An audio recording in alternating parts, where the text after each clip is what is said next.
ICC ಪುರುಷರ T20 ವಿಶ್ವಕಪ್ 2026ರ super 8 ಹಂತದ ಒಂದು ಮಹತ್ವದ ಪಂದ್ಯದಲ್ಲಿ ಫೆಬ್ರವರಿ 22ರಂದು ದಕ್ಷಿಣ ಆಫ್ರಿಕಾ ರಾಷ್ಟ್ರೀಯ ಕ್ರಿಕೆಟ್ ತಂಡ ಭರ್ಜರಿ ಪ್ರದರ್ಶನ ನೀಡಿ ಭಾರತ ರಾಷ್ಟ್ರೀಯ ಕ್ರಿಕೆಟ್ ತಂಡದ ವಿರುದ್ಧ 76 ರನ್ಗಳ ಭರ್ಜರಿ ಗೆಲುವು ಸಾಧಿಸಿದೆ. ಫೆಬ್ರವರಿ 7ರಿಂದ ಮಾರ್ಚ್ 8ರವರೆಗೆ ಭಾರತ ಮತ್ತು ಶ್ರೀಲಂಕಾ ಜಂಟಿಯಾಗಿ ಆಯೋಜಿಸುತ್ತಿರುವ ಈ ಟೂರ್ನಮೆಂಟ್ನ ಈ ಪಂದ್ಯದಲ್ಲಿ ದಕ್ಷಿಣ ಆಫ್ರಿಕಾ ತಂಡ ಆರಂಭಿಕ ಆಘಾತದಿಂದ ಚೇತರಿಸಿಕೊಂಡು 187 ರನ್ಗಳ ದೊಡ್ಡ ಮೊತ್ತ ಕಲೆ ಹಾಕಿತ್ತು. ಹಾಲಿ ಟಿ20 ವಿಶ್ವಕಪ್ ಚಾಂಪಿಯನ್ ಆಗಿರುವ ಭಾರತ ತಂಡ ಶಿಸ್ತಿನ ದಕ್ಷಿಣ ಆಫ್ರಿಕಾ ಬೌಲಿಂಗ್ ದಾಳಿ ಎದುರು ಗೆಲುವಿನ ಗುರಿ ಬೆನ್ನಟ್ಟಲು ಪರದಾಡಿತು. ಫೆಬ್ರವರಿ 21ರಂದು ಆರಂಭವಾದ ಅತ್ಯಂತ ಸ್ಪರ್ಧಾತ್ಮಕ ಸೂಪರ್ 8 ಸುತ್ತಿನಲ್ಲಿ ಈ ಫಲಿತಾಂಶ ಎರಡೂ ತಂಡಗಳ ಭವಿಷ್ಯದ ಮೇಲೆ ಮಹತ್ವದ ಪರಿಣಾಮ ಬೀರಿದೆ. ದಕ್ಷಿಣ ಆಫ್ರಿಕಾಕ್ಕೆ ಈ ಗೆಲುವು ಆತ್ಮವಿಶ್ವಾಸ ಹೆಚ್ಚಿಸಿದೆ ಮತ್ತು ಅವರ ಸ್ಥಾನವನ್ನು ಇನ್ನಷ್ಟು ಗಟ್ಟಿ ಮಾಡಿದೆ. ಆದರೆ ಭಾರತಕ್ಕೆ ಸೆಮಿಫೈನಲ್ ಸ್ಥಾನ ಖಚಿತಪಡಿಸಿಕೊಳ್ಳಲು ಮುಂದಿನ ಪಂದ್ಯಗಳಲ್ಲಿ ಉತ್ತಮ ಪ್ರದರ್ಶನ ನೀಡುವ ಹೆಚ್ಚುವರಿ ಒತ್ತಡ ಎದುರಾಗಿದೆ. ಇನ್ನು ಈ ಟೂರ್ನಮೆಂಟ್ನಲ್ಲಿ 20 ತಂಡಗಳನ್ನು 4 ಗುಂಪುಗಳಾಗಿ ವಿಂಗಡಿಸಲಾಗಿದ್ದು, ಪ್ರತಿ ಗುಂಪಿನ ಅಗ್ರ 2 ತಂಡಗಳು ಸೂಪರ್ 8 ಹಂತಕ್ಕೆ ಮುನ್ನಡೆಯುತ್ತವೆ. ಇದಾದ ನಂತರ ಸೆಮಿಫೈನಲ್ ಮತ್ತು ಫೈನಲ್ ಪಂದ್ಯಗಳು ನಡೆಯಲಿವೆ. ದಕ್ಷಿಣ ಆಫ್ರಿಕಾ ಗೆಲುವಿಗೆ ಪ್ರಮುಖ ಕಾರಣರಾದವರು ಅನುಭವಿ ಆಟಗಾರ ಡೇವಿಡ್ ಮಿಲ್ಲರ್. ಅವರ ಅಬ್ಬರದ ಇನ್ನಿಂಗ್ಸ್ಗೆ ಪಂದ್ಯ ಶ್ರೇಷ್ಠ ಪ್ರಶಸ್ತಿ ಸಿಕ್ಕಿದೆ. ಅಬ್ಬರದ ಎಡಗೈ ಬ್ಯಾಟಿಂಗ್ಗೆ ಹೆಸರುವಾಸಿಯಾದ ಮಿಲ್ಲರ್ ಕೇವಲ 35 ಎಸೆತಗಳಲ್ಲಿ 63 ರನ್ಗಳನ್ನು ಸಿಡಿಸಿದರು. ಅವರ ಈ ಆಟ ತಂಡವನ್ನು ಸಂಕಷ್ಟದ ಸ್ಥಿತಿಯಿಂದ ಪಾರು ಮಾಡಿ ಒಟ್ಟು 187 ರನ್ಗಳ ಬೃಹತ್ ಮೊತ್ತ ತಲುಪಲು ನೆರವಾಯಿತು. ಇದು ಟಿ20 ಅಂತಾರಾಷ್ಟ್ರೀಯ ಪಂದ್ಯಗಳಲ್ಲಿ ತಾವು ಒಬ್ಬ ಘಾತಕ ಮಧ್ಯಮ ಕ್ರಮಾಂಕದ ಬ್ಯಾಟ್ಸ್ಮನ್ ಅನ್ನೋದನ್ನ ಮತ್ತೆ ಸಾಬೀತುಪಡಿಸಿತು. ಇನ್ನು ಸೂರ್ಯಕುಮಾರ್ ಯಾದವ್ ನಾಯಕತ್ವಕ್ಕೆ ಗುರಿ ಬೆನ್ನಟ್ಟೋದು ದೊಡ್ಡ ಸವಾಲಾಗಿತ್ತು.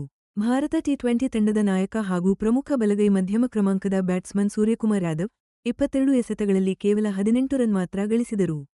ಭಾರತದ ಬ್ಯಾಟಿಂಗ್ ಪಡೆಯಿಂದ ದೊಡ್ಡ ಜೊತೆಯಾಟಗಳು ಬರಲೇ ಇಲ್ಲ.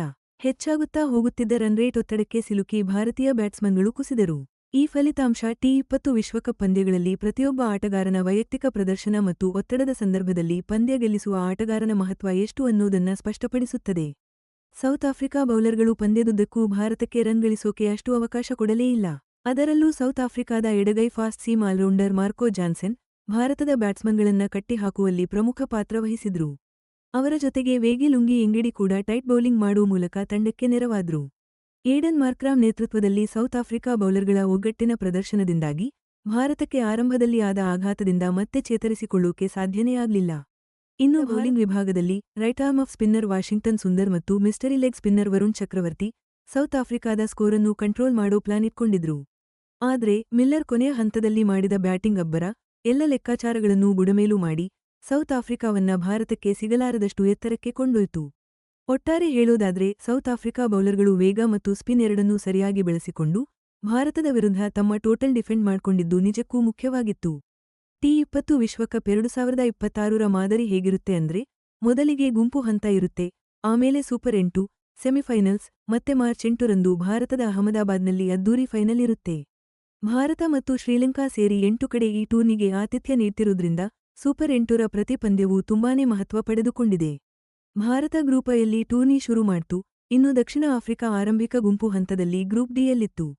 ಸೂಪರ್ 8ನಲ್ಲಿ ಈ ಎರಡು ತಂಡಗಳು ಆಗಿದ್ದು ನಾಕೌಟ್ ಹಂತಕ್ಕೆ ಹೋಗೋಕೆ ತಂಡಗಳ ನಡುವೆ ಸ್ಪರ್ಧೆ ಎಷ್ಟು ತೀವ್ರವಾಗಿದೆ ಅನ್ನೋದನ್ನ ಇದು ತೋರಿಸುತ್ತೆ.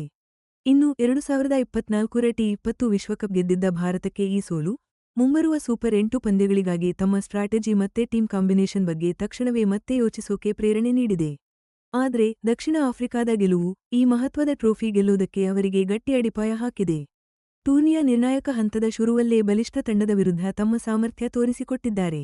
ಐಸಿಸಿ ಮೆನ್ಸ್ ಟಿ20 ವಿಶ್ವಕಪ್ 2026 ಮುಂದುವರಿದಂತೆ ಸೂಪರ್ 8 ಹಂತ ಇನ್ನಷ್ಟು ಕಠಿಣ ಸ್ಪರ್ಧೆ ಹಾಗೂ ಅನಿರೀಕ್ಷಿತ ಫಲಿತಾಂಶಗಳನ್ನ ತರುತ್ತೆ. ಸೌತ್ ಆಫ್ರಿಕಾದ ಕ್ವಿಂಟನ್ ಡಿ ಕಾಕ್ ಅವರಂಥ ಅನುಭವಿ ಆಟಗಾರರ ಪ್ರದರ್ಶನ ಜೊತೆಗೆ ಹೊಸ ಪ್ರತಿಭೆಗಳ ಆಟ ತುಂಬಾನೇ ಮುಖ್ಯ ಆಗುತ್ತೆ. ಹಾಲಿ ಚಾಂಪಿಯನ್ಸ್ ಅನ್ನೋ ತಮ್ಮ ಸ್ಥಾನ ಉಳಿಸಿಕೊಳ್ಳೋಕೆ ಭಾರತ ತಂಡ ಬೇಗ ಪುಟಿದೇಳಬೇಕು, ಉಳಿದಿರೋ ಸೂಪರ್ 8 ಪಂದ್ಯಗಳನ್ನ ಸರಿಯಾಗಿ ಬಳಸಿಕೊಳ್ಳಬೇಕು. ಟೂರ್ನಿ ಮಾರ್ಚ್ 4 ಮತ್ತೆ 5ಕ್ಕೆ ಸೆಮಿಫೈನಲ್ಸ್ ಕಡೆಗೆ ಹೋಗುತ್ತೆ, ಮಾರ್ಚ್ 8ಕ್ಕೆ ಫೈನಲ್ ನಡೆಯುತ್ತೆ. ಅಂದ್ರೆ ಇನ್ಮುಂದೆ ಪ್ರತಿ ಪಂದ್ಯದ ಫಲಿತಾಂಶ ಕೂಡ ಸೆಮಿಫೈನಲ್ಸ್ ತಲುಪೋ ಲೆಕ್ಕಾಚಾರಗಳ ಮೇಲೆ ದೊಡ್ಡ ಪರಿಣಾಮ ಬೀರುತ್ತೆ. ಇಂಡಿಯಾ ಮತ್ತೆ ಸೌತ್ ಆಫ್ರಿಕಾ ನಡುವಿನ ಪೈಪೋಟಿ ಅಂತಾರಾಷ್ಟ್ರೀಯ ಕ್ರಿಕೆಟ್ನಲ್ಲಿ ಸದಾ ಇರೋ ವಿಷಯ. ಈ ಟಿ20 ವಿಶ್ವಕಪ್ನಲ್ಲಿನ ಈ ಹೊಸ ಅಧ್ಯಾಯ ಜಾಗತಿಕ ಮಟ್ಟದಲ್ಲಿ ಟಿ20 ಕ್ರಿಕೆಟ್ ಎಷ್ಟು ಅನಿರೀಕ್ಷಿತ, ಎಷ್ಟು ರೋಮಾಂಚನಕಾರಿ ಅನ್ನೋದನ್ನ ಮತ್ತೊಮ್ಮೆ ಪ್ರೂವ್ ಮಾಡುತ್ತೆ. ಟಿ20 ವಿಶ್ವಕಪ್ ಟ್ರೋಫಿಗಾಗಿ ತಮ್ಮ ಹೋರಾಟವನ್ನ ಮುಂದುವರಿಸೋಕೆ ಎರಡು ತಂಡಗಳು ಇನ್ಮುಂದೆ ತಮ್ಮ ಶಕ್ತಿ ಮತ್ತೆ ದೌರ್ಬಲ್ಯಗಳನ್ನ ಸೂಕ್ಷ್ಮವಾಗಿ ವಿಶ್ಲೇಷಿಸುತ್ತವೆ.